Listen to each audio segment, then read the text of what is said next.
It's actually not funny. The Bible tells us to not anger our children and others.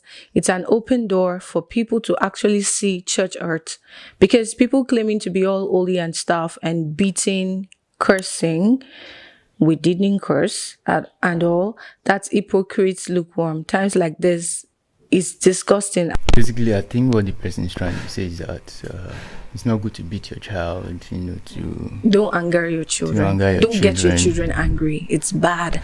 Yeah, it's a sin. And you call yourself a Christian. Yes, it's not that the mother actually beat you. You didn't beat him on that day.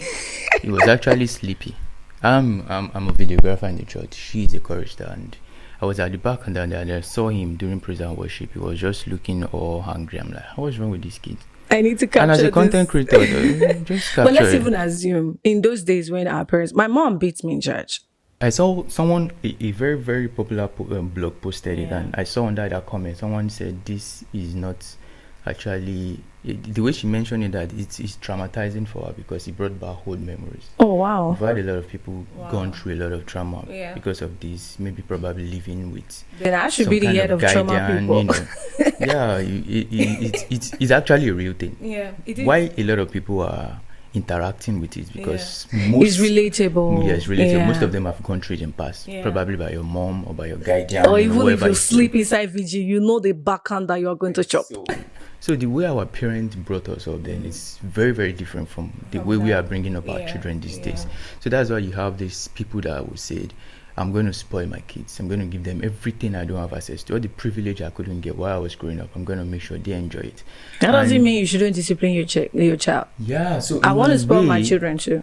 Both parenting are clashing because we are not having a balance. We're totally removing the discipline while we're over pampering them. That's why we have a lot of spoiled kids. Do we have spoiled kids in those days too? Definitely we do have parts despite the hang on and everything. I just believe we need to have a balance. A balance, yeah.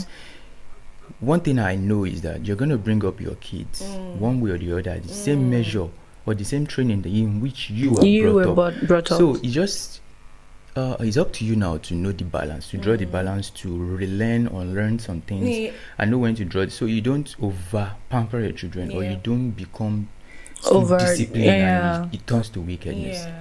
So the person, I didn't know what angle she's coming from. Maybe she has been through that and it was traumatizing, but I would say whichever way, it's not good to just spank or beat your children over everything. Definitely. We don't do that. You have to find a balance. So we didn't beat him that day. So I later went to the ocean and said they should check him. So later I noticed he was dozing off. He was actually You're already showing the secret of this matter. People are already looking at that video like memories, but so he was just a skin.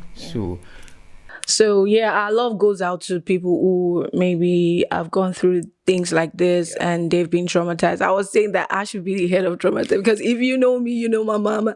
Those who know my mom, they know what I'm talking about. So. That's why it's so relatable to most people. So, they can connect with it. Remember then when you go for vigil, I soon in vigil.